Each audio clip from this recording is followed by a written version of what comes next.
Olá, amigos do EBD em Foco, paz e bem a todos. Eu sou o Diácono Melquisedeque. Estou aqui mais uma vez no ebdemfoco.com, a sua plataforma de slides, vídeos e cursos para EBD, para fazer o comentário da lição desta semana, lição de número 4, com o tema O Cristão Diante da Pobreza e da Desigualdade Social. ebdemfoco.com, a plataforma de slides, vídeos e cursos para EBD do nosso amigo e irmão professor Herberson Pinheiro dos Santos. Faça uma visita ao ebdemfoco.com e confira a diversidade de material que dispomos para você. A lição desta semana, como já dito, lição de número 4, o cristão diante da pobreza e da desigualdade social.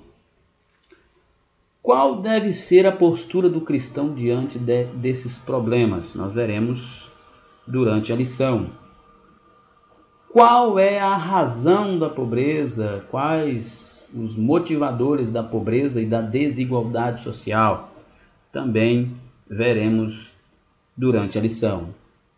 Para iniciar, quero fazer uma citação do escritor Aaron Armstrong, que diz: a queda fez da pobreza a configuração padrão como uma atração gravitacional com a intenção de nos arrastar para baixo. Portanto, a origem de toda desigualdade, sem dúvida, está na queda do homem lá no Éden.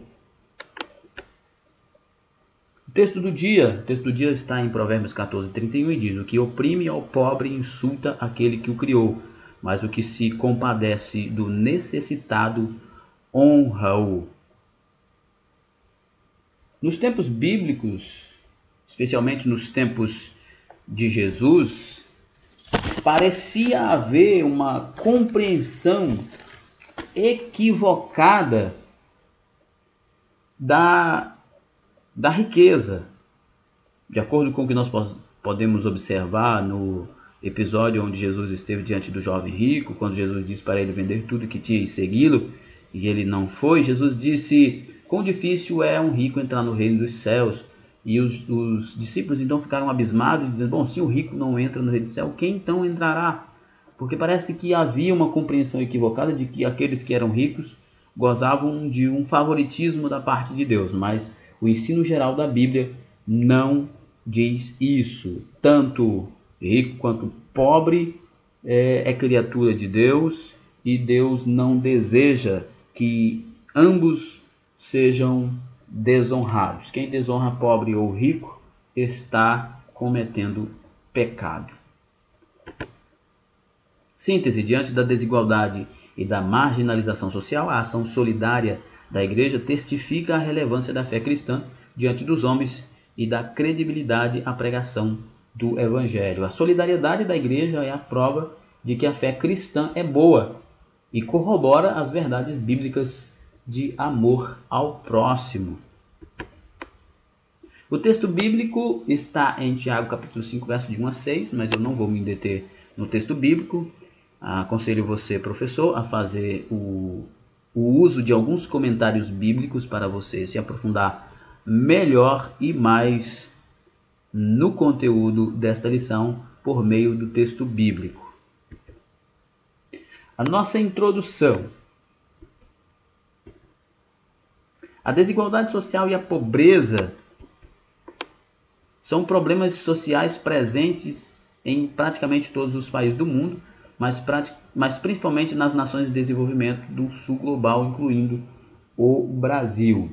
A pobreza e a desigualdade social está sim presente em todos os países, e muitos fatores contribuem para isso, mas sem dúvida a origem de todos é o pecado. No Brasil, milhares de famílias vivem em condições de miséria, cuja renda é insuficiente para suprir as necessidades básicas. Não há como viver indiferente a esta realidade. É claro que não são só as políticas públicas ruins que geram pobreza e desigualdade, mas sem dúvida, no Brasil, as ideologias esquerdistas, comunistas, socialistas, anti-Deus contribuem e muito, não só para o Brasil, mas em muitos lugares no mundo, para a desigualdade social.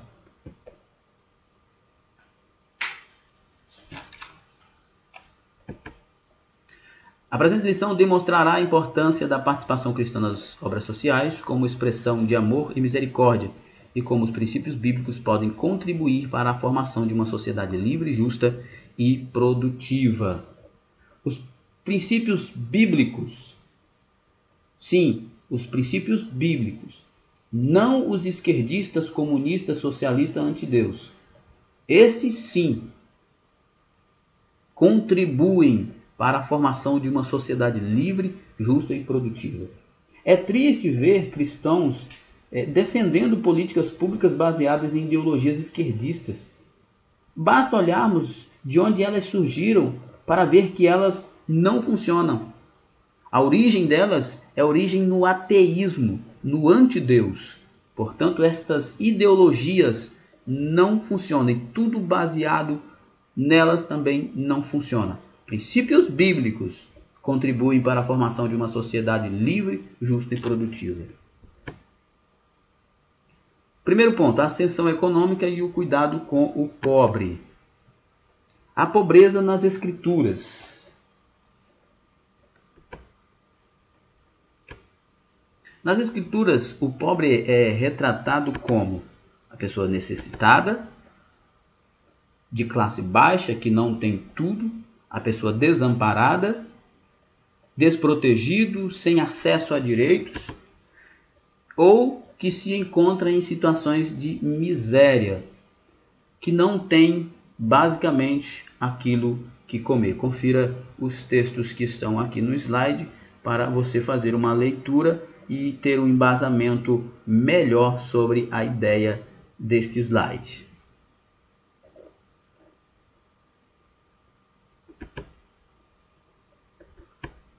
A pobreza é um fenômeno complexo e vários fatores econômicos e sociais podem contribuir para que alguém chegue a estas condições, tais como desastres naturais, dívidas, falta de emprego, política econômica inadequada e até mesmo a preguiça. São muitos os fatores que contribuem para a desigualdade social. Mas, sem dúvida, a origem de todos eles, inclusive desses fatores, é a queda do homem, a entrada do pecado no mundo. Em todos os casos, não é suficiente olhar para o problema simplesmente a partir da situação social ou econômica imediata. Biblicamente, devemos compreender que vivemos em um mundo caído e que pobreza, doença, morte resulta da rebelião do homem contra o Criador. Não é possível acabar com a pobreza, mas se compreendê-la do ponto de vista bíblico, teremos um êxito maior no seu combate. O pobre e o amor ao próximo. Enfaticamente, a palavra destaca a importância do cuidado ao pobre, assim como denuncia a discriminação e a desonra contra as pessoas carentes. Veja exemplo bíblico em Tiago capítulo 2, versos de 1 a 6. Tal se deve ao mandamento de amar ao próximo como a nós mesmos e de demonstrarmos o resplendor das virtudes cristãs para a glória de Deus. O exercício do amor ao próximo é uma forma fantástica de combatermos os principais pecados do ego, como o egoísmo, o narcisismo, a arrogância, a soberba, e também o amor ao próximo é uma forma maravilhosa de praticarmos a misericórdia.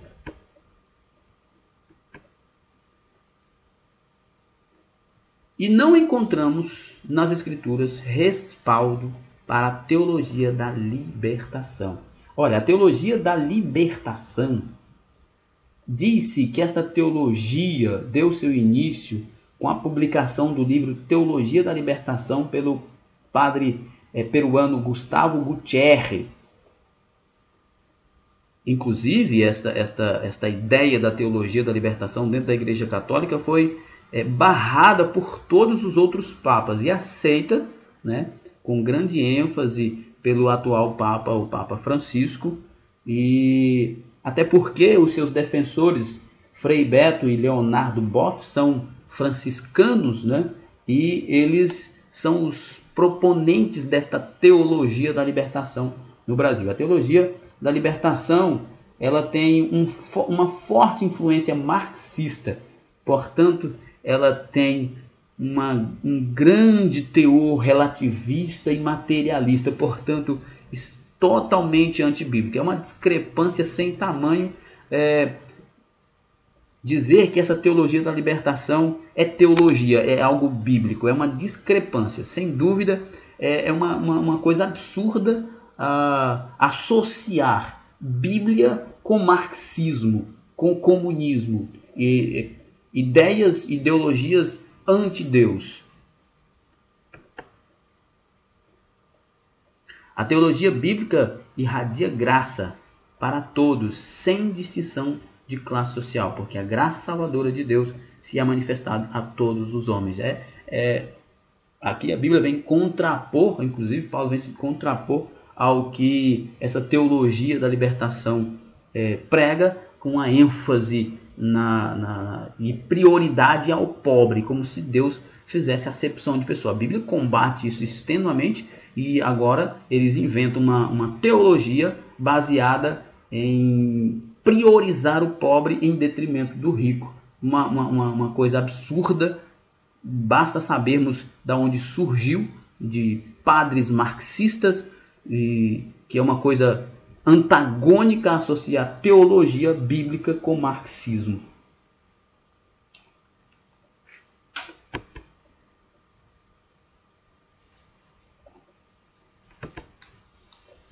Mesmo que sejamos advertidos para não ajuntarmos tesouro na terra, e acerca dos perigos do amor ao dinheiro, não se pressupõe que os ricos tenham conquistado sua riqueza por meios desonestos.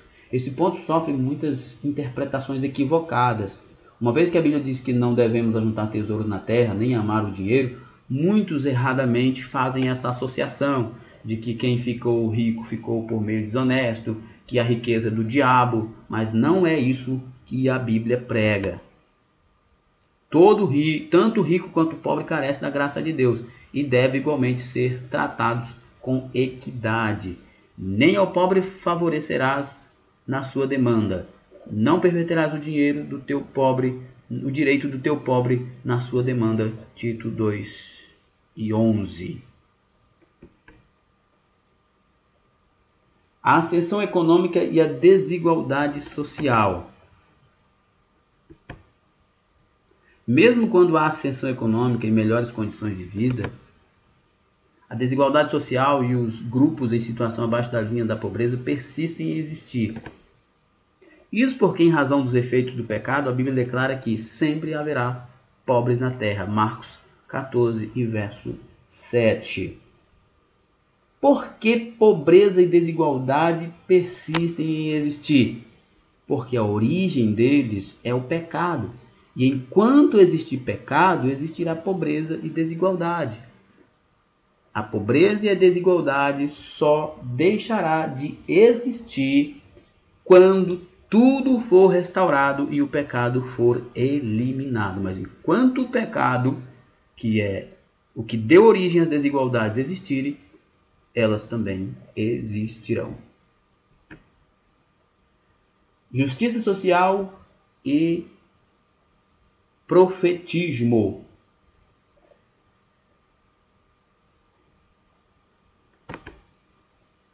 Justiça social e igualdade. Fazer justiça é um aspecto vital do nosso viver diário. Em termos bíblicos, a justiça social parte do pressuposto de que todas as pessoas devem ser tratadas com igual respeito e dignidade, possuindo os mesmos direitos e deveres na sociedade. Deus criou o homem perfeito. As desigualdades são resultados da queda. E fazer justiça faz parte do querer de Deus para nossas vidas, com uma forma de mostrar ao homem como seria o mundo sem o pecado e como será no futuro. Um futuro de igualdade.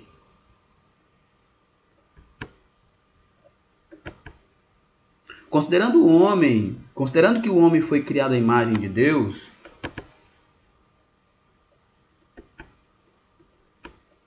a prática da justiça na sociedade é uma prova da justificação que recebemos em Cristo. Olha, o homem foi criado à imagem e semelhança de Deus, mas veio o pecado. Do pecado veio a injustiça e a acepção de pessoas. Isso Deus rejeita.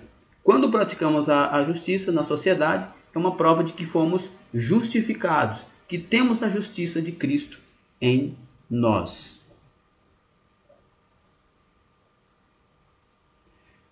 A injustiça e a acepção, considerando que o homem foi criado à imagem e semelhança de Deus, injustiça e acepção de pessoas não devem ter lugar entre os crentes.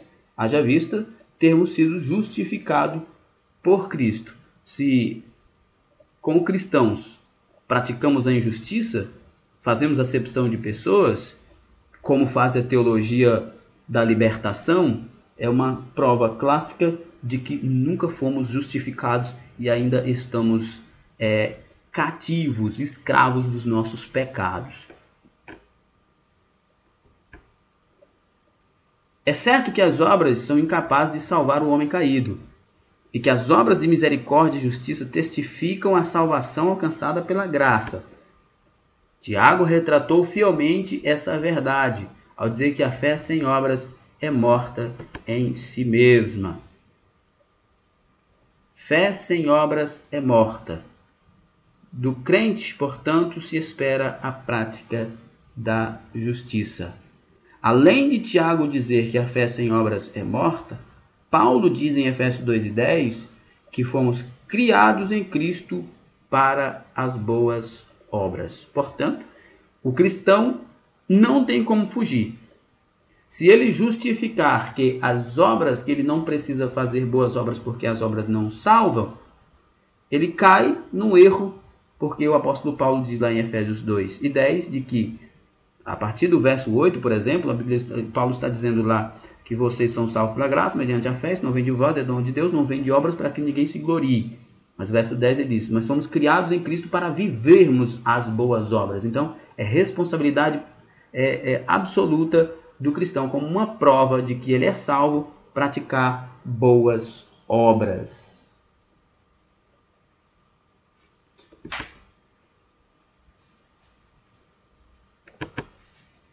O espírito cristão de amor mútuo e caridade comum é uma marca do cristianismo ao longo da história. Como corpo de Cristo, como organismo vivo, não se podia esperar da igreja nada menos que um cristianismo de amor mútuo, caridade comum.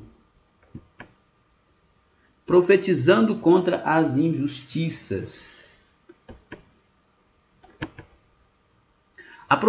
A função profética sobrepuja a tarefa de transmitir mensagem de bênçãos da parte de Deus.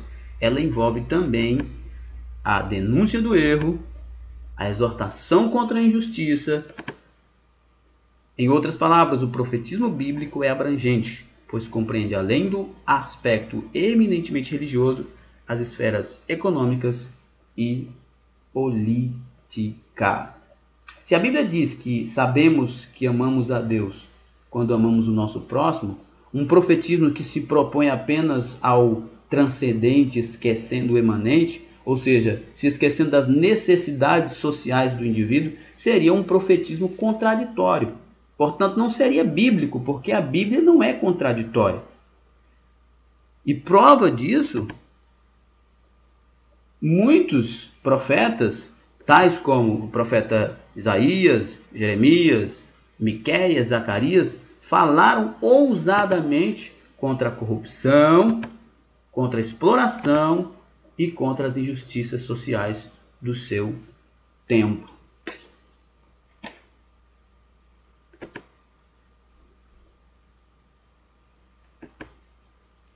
Em um contexto difícil, Amós condenou o desprezo e a opressão dos pobres em relação dos poderosos em relação aos pobres, que eram pisados e vendidos a preços de sandália. Confira lá Amós 5:11. Contra essa situação desumana e degradante, o profeta alçou a sua voz em defesa das pessoas carentes e dizia a pessoas carentes, né? Está lá em Amós 4, de 1 a 2. Ouve estas palavras, vós, vacas de Bazã, que estais no monte de Samaria, que oprimes aos pobres, que esmagais os necessitados, que dizeis a vossos senhores, dai cá e bebamos. Jurou o Senhor Deus, pela sua santidade, que dias estão para vir sobre vós, em que vos levarão com ganchos e vossos descendentes com anzóis de pesca. Amós, o profeta da justiça social, é o exemplo de que o profetismo tem como função também a defesa da justiça social, pois Deus não deseja que ninguém, nem rico, nem pobre, seja oprimido. Voz profética da igreja.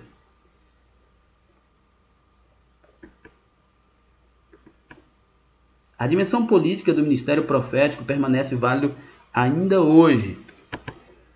Os cristãos são chamados a testemunhar publicamente acerca da justiça divina, ao tempo em que denunciam todo tipo de injustiça. O reino de Deus é uma contracultura nesse mundo de injustiça. E além de pregarmos e vivermos a justiça do reino, devemos denunciar as injustiças do mundo cheio de pecado.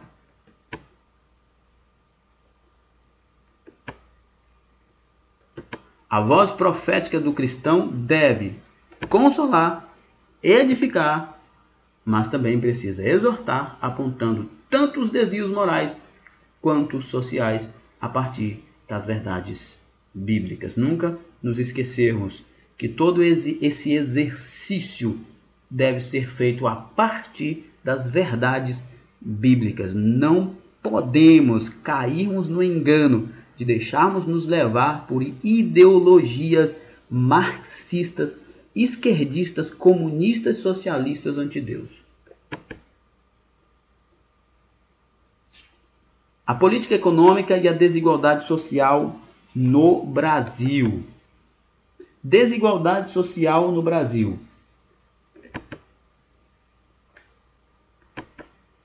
O país em que vivemos é marcado por desigualdade social. Enquanto existe enorme concentração de renda entre as pessoas mais ricas, milhões de pessoas vivem abaixo da linha da pobreza em condição de miséria. É papel da política econômica de uma nação avaliar os fatores que provocam as distorções sociais e criar leis e mecanismos que possibilitem uma sociedade mais produtiva e justa. Desigualdade social no Brasil. Apesar de já ter dito que a queda do homem é a origem da desigualdade, com uma política de ideologia marxista, comunista, falida, as desigualdades serão sempre a tônica da nossa sociedade brasileira. Não tem como resolver os problemas sociais deste país com ideologias marxistas, esquerdistas, que tolie o direito do cidadão de prosperar.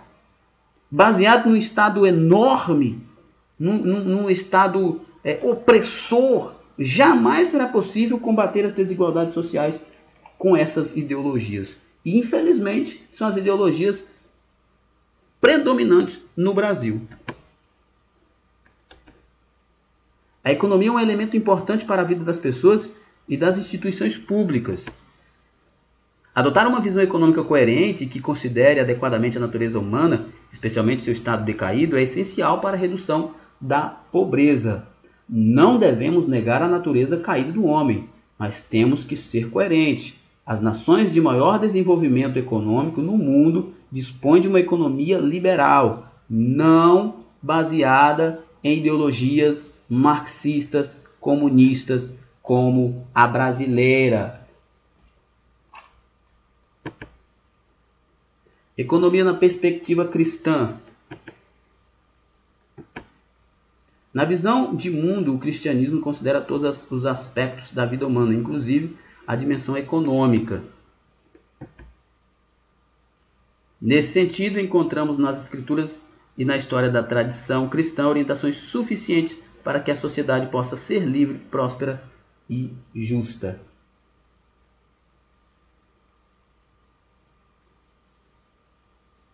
É de incentivo, liberdade, proteção e não burocracia. Supertarifas e restringimento por parte de um Estado enorme e absoluto.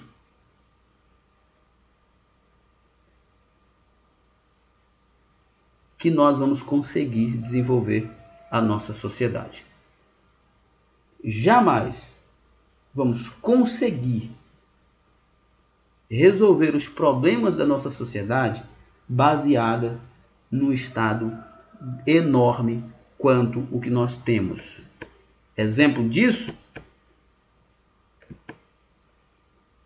Ora, para resolver nós precisamos de incentivo ao trabalho e repreensão à preguiça, limitação da função do governo, condenação daqueles que manipulam a economia, proteção da propriedade privada, ênfase na liberdade e responsabilidade e valorização do espírito comunitário de ajuda ao próximo, dentre outros.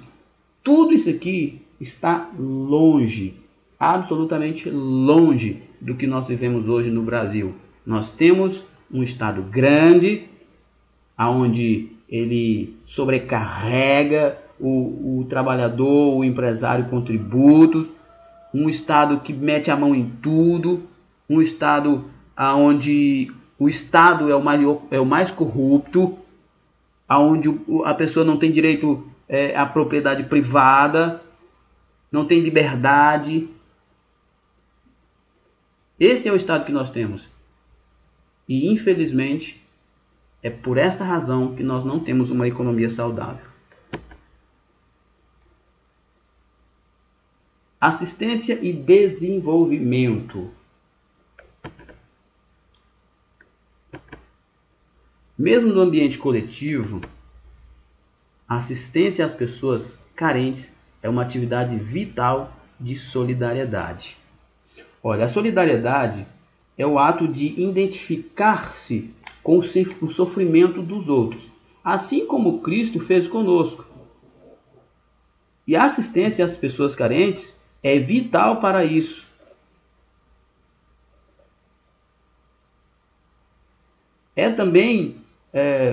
A solidariedade é também um modelo de amor que Cristo nos ensinou, se colocando em nosso lugar.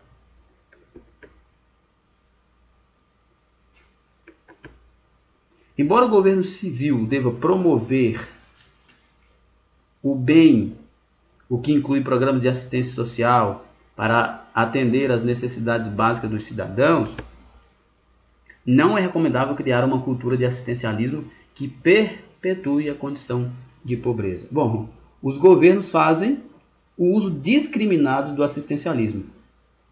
E quem são esses governos? Quais os aspectos desses governos? São os governos de ideologia comunista, esquerdistas. E o objetivo deles não é outro, senão perpetuar-se no poder, manter o eleitor em um cabresto, imbecilizando o povo para ficar fácil manobrar as massas. É o que nós mais vemos no Brasil. A cultura do assistencialismo é grande demais no Brasil. Aquela velha ideia de que ele rouba, mas ele ajuda. Isso é cabresto. Isso é ideologia marxista, comunista, esquerdista. E o objetivo deles é perpetuar no poder e esmagar as pessoas.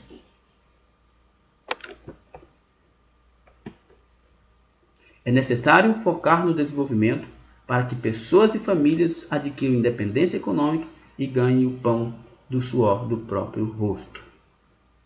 Todo governo deve primar pela dignidade de seu povo, e um país que não incentiva o povo a trabalhar e se desenvolver economicamente está tirando a dignidade do cidadão. O Brasil faz isso com muito poder. Bom, chegamos à nossa conclusão. E nós vemos aqui na nossa conclusão, percebemos nesta lição, o trabalho solidário da igreja testifica a relevância da fé cristã diante dos homens, ao mesmo tempo em que dá credibilidade à pregação do evangelho. E não podemos nos esquecer, porém, de que a igreja, no sentido aqui empregado, não se resume à congregação local. Individual ou coletivamente, cristãos regenerados são capazes de desenvolver obras sociais que expressem o amor e a misericórdia divina a partir da igreja local. Portanto, nós podemos fazer a diferença como agentes do reino do céu, como súditos do reino de Deus aqui nessa terra, sermos a contracultura para expressarmos a glória, a misericórdia, a bondade de Deus, o amor de Deus para com a humanidade. Nós temos aqui as nossas perguntas, eu não vou me deter nas perguntas. É claro que você, professor, fará as interações necessárias com os seus alunos e alcançará o êxito proposto pela revista por meio destas perguntas. Bom, cursos da EBD em Foco. Faça uma visitinha lá ao ebdemfoco.com, você vai encontrar lá os 4 Cs da educação cristã, dinâmicas para EBD, interpretação bíblica, gestão do tempo, passo a passo de uma aula dinâmica, estilos de aprendizagem, como usar recursos didáticos, doutrinas bíblicas e oração. Faça uma visita ao ebdemfoco.com e confira os cursos do ebdemfoco.com. Para finalizar, fique por dentro do comentário da Escola Bíblica Dominical acessando, como eu já disse, o site ebdemfoco.com e confia. O meu muito obrigado a todos. Fique com Deus. Até a próxima. Paz e bem a todos.